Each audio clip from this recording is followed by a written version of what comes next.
সাল সেক্রেটারি শিক্ষা সচিব ভারতের হয়েছিলেন ডক্টর হুমায়ুন কবির সাহেব মৌলানা আবুল কালামের মৃত্যুর পর। ভারতবর্ষের জাতীয় কংগ্রেস বসিরহাটের সাংসদ, কংগ্রেসের সাংসদ, তাকে ভারতবর্ষের শিক্ষামন্ত্রী করেছিলেন, কেন্দ্রীয় শিক্ষামন্ত্রী। আরেকজন, তার নাম হলো A.K.M. এসাদ সাহেব, তিনি বসিরহাটের কংগ্রেসের সাংসদ হয়েছিলেন, তাকে ভারতবর্ষের স্বাস্থ্যের রাষ্ট্রমন্ত্রী করেছিলেন। এই কংগ্রেস দল, ভারতবর্ষের জাতীয় কংগ্রেস বসিরহাটের দুজন এমপিকেই ভারতবর্ষের মন্ত্রী করেছে, আর কোন দল মন্ত্রী করতে পারেনি। তার কারণ বাংলাদেশে ভারতবর্ষের সরকার দলের এতটুকু স্কোপ নেই।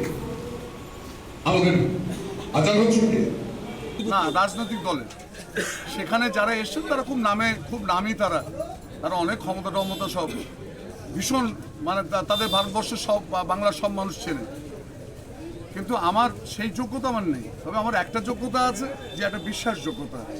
আমি বসিরহাটের মানুষ, আমার পিতা গফফর সাহেব বসিরহাটের মানুষের সঙ্গে তার সুখ দুঃখ দীর্ঘ 96 বছর, এই বছরই চলে গেলেন, 1 শ্রাবণ 18 এপ্রিল চলে গেলেন, 1 বছর প্রায় হতে যাচ্ছে। তো সেখানে যারা নামী মানুষ এসছেন, নিশ্চিত সেটা তাদের ব্যাপার। তবে আমার বিশ্বাস, আজকে আপনারা যে নামী মানুষ, হেভিওয়েট প্রার্থী সব বলছেন, নিশ্চিত এগুলো বলতে পারেন। তবে আমি জানি এখন আমাদের যে আঙুর ফল খুব ভালো হয় মহারাষ্ট্রের নাসিকে। এখন মহারাষ্ট্রের নাসিক থেকে যদি আঙুর গাছ নিয়ে এসে আমাদের বসিরহাটে ধানের জমিতে পুঁতে দেয়, গাছ হয়তো হবে, কিন্তু ফল কি হবে আমার জানা নেই। আপনি ভূমিপুত্র, যত সম্ভব অজয় মুখার্জির পরে আপনি মনে হয় অজয় চক্রবর্তীর পরে আপনি নিজের ভোট নিজে দিতে পারেন। হ্যাঁ, এটাই বলতে যাচ্ছে। এবং দিল্লিতে মনে হয় এই প্রথম যাবে বসিরহাট থেকে কোনো ভূমিপুত্র। দেখুন, প্রথম কথা হচ্ছে, একটা কথা মানুষ বলছে না, শুনতেও একটু খারাপ লাগছে আমাদের। এখন এখানে তো 15 লক্ষ মানুষ ভোটে অংশগ্রহণ করবে। এই 4 জন মূল প্রার্থী, তার মধ্যে আমি আমার নিজের ভোটটা শুধু এখানে দিতে পারবো, আর কেউ দিতে পারবেন না। তারা আমার থেকে অনেক যোগ্যতা, কিন্তু আমার বসিরহাটের মানুষ একটা প্রশ্ন আমাদের কাছে জিজ্ঞেস করছেন ঘুরে ঘুরে, যে এই 15 লক্ষ মানুষের মধ্যে একজনও যোগ্য মানুষ নেই তাদের দলের প্রার্থী হওয়ার। এটা বসিরহাটের মানুষকে যেন অসম্মান করা হয়েছে, এটা মানুষ বলছে।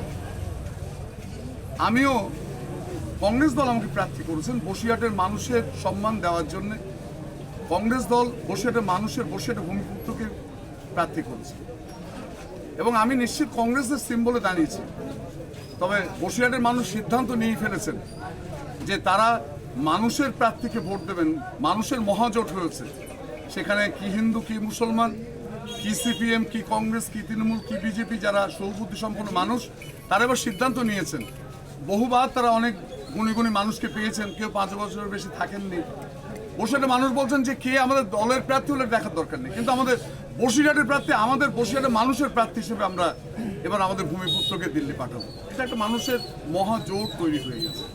বিজেপি প্রার্থী বলছে পায়ে নয় বুকে গুলি মারো, এই ধরনের মন্তব্য রাজনৈতিকভাবে। দেখুন, মানে একেবারেই যে যার যেমন ভাবনা। এই ভারতবর্ষ হচ্ছে একটি ঋষি মুনির দেশ। ভারতবর্ষ